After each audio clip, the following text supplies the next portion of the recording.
Hello everyone, how are you all? Hope you all are well and good. So, my dear friends, today we'll study about diversity in living organism.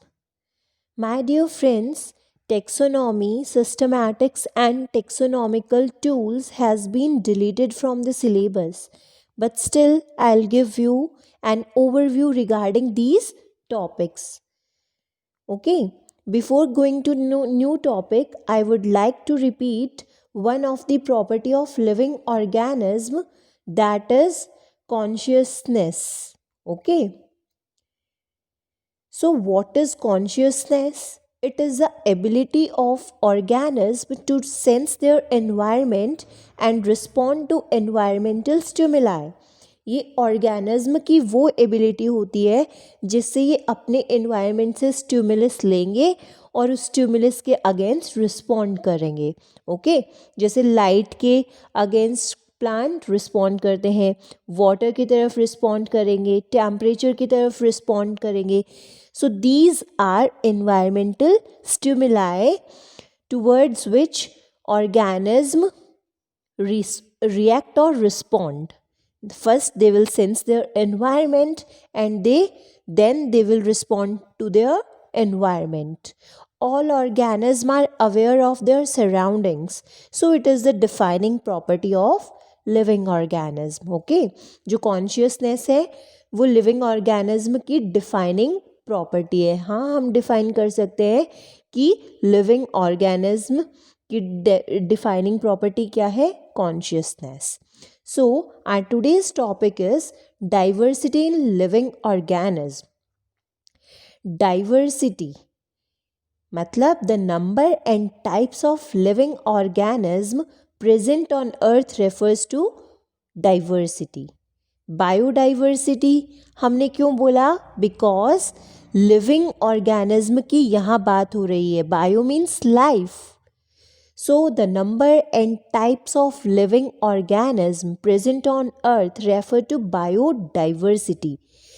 भिन्न भिन्न प्रकार के organism यहाँ पे अर्थ पे रहते हैं. भिन्न भिन्न प्रकार के लिविंग ऑर्गेनिज्म अर्थ पे प्रेजेंट हैं, तो वो सब मिलके क्या बनाते हैं? बायोडाइवर्सिटी.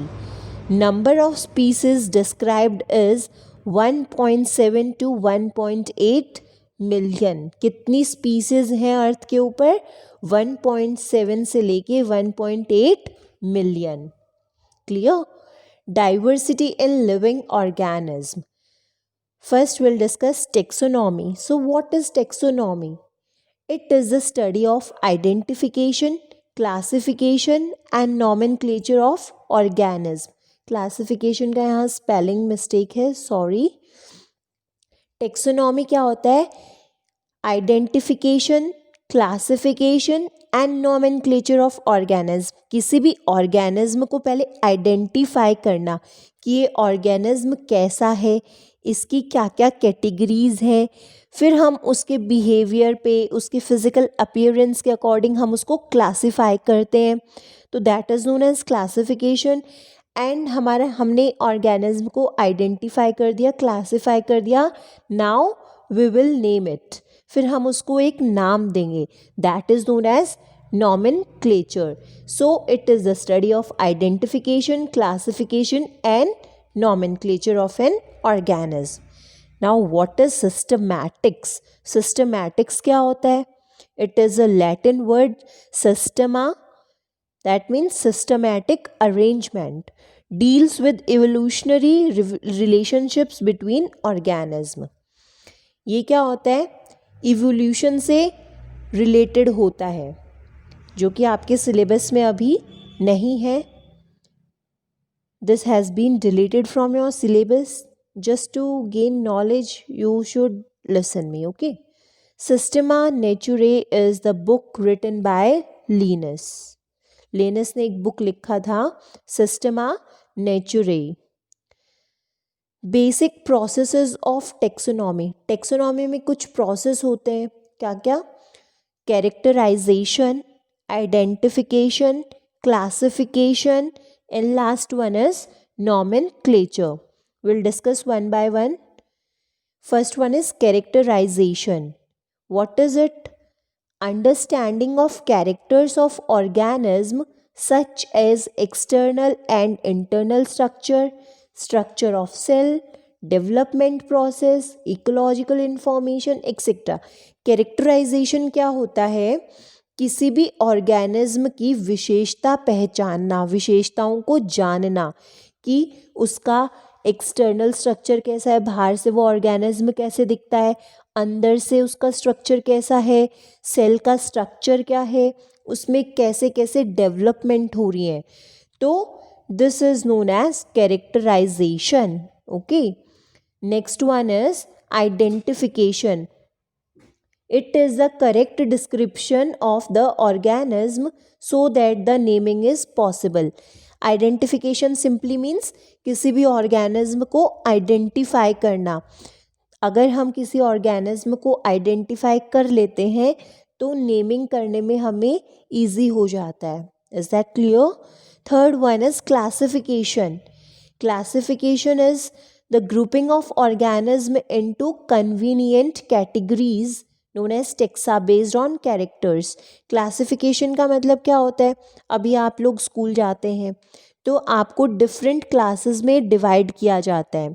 ओके कि ये बच्चे फर्स्ट क्लास के हैं, ये बच्चे सेकंड क्लास के हैं, ये बच्चे थर्ड क्लास के हैं. क्लासिफिकेशन क्यों ज़रूरी होता है? अगर हमने किसी चीज़ की क्लासिफिकेशन की है तो हमें स्टडी करने में ईजी रहेगा. Okay, it will be convenient to study.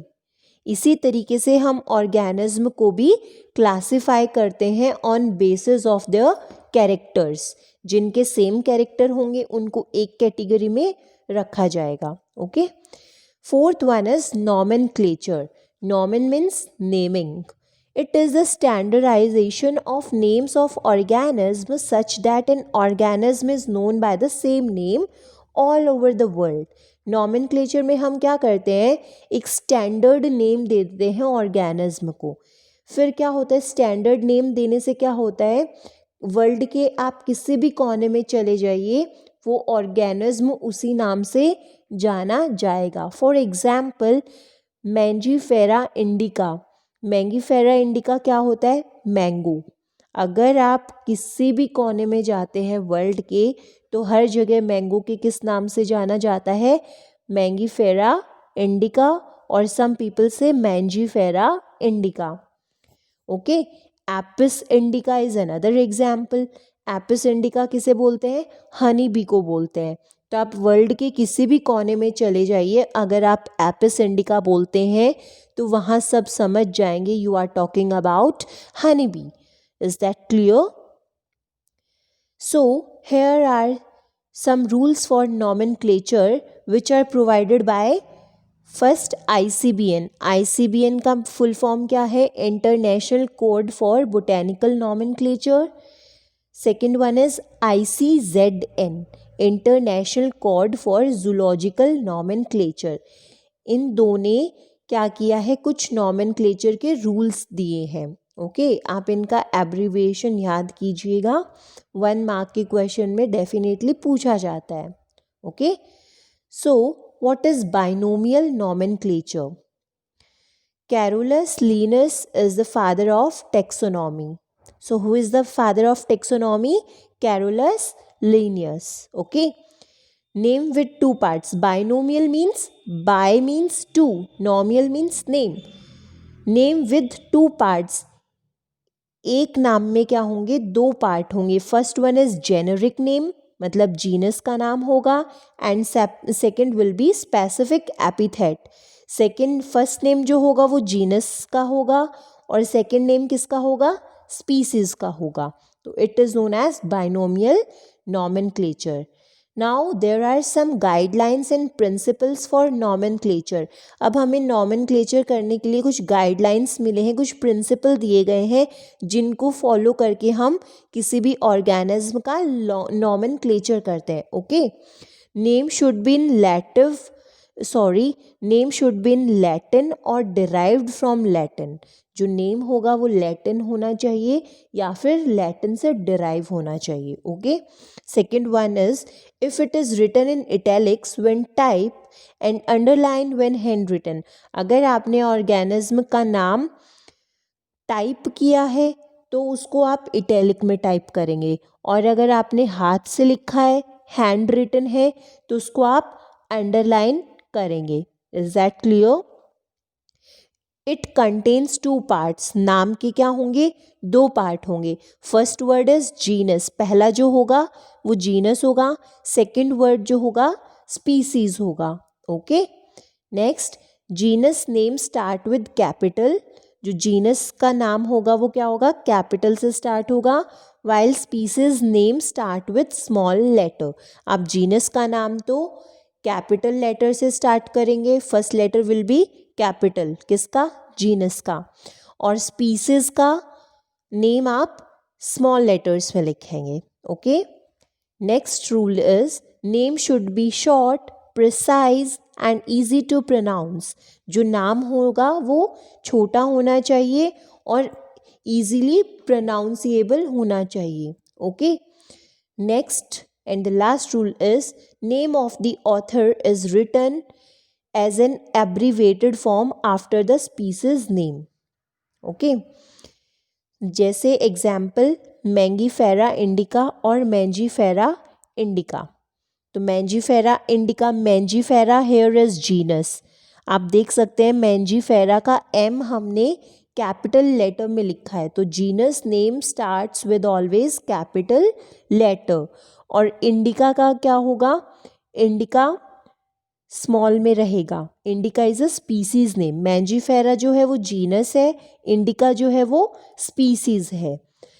Sorry, अभी ये इटैलिक्स में नहीं कर पाई मैं, इट्स माई मिस्टेक, बट अगर ये हमने टाइप किया है तो it will be always in italics. और अगर आप एग्ज़ाम में लिखते हैं, पेपर में लिखते हैं, तो आपको मैंजीफेरा को अंडरलाइन करना पड़ेगा अलग से, इंडिका को करना पड़ेगा अलग से।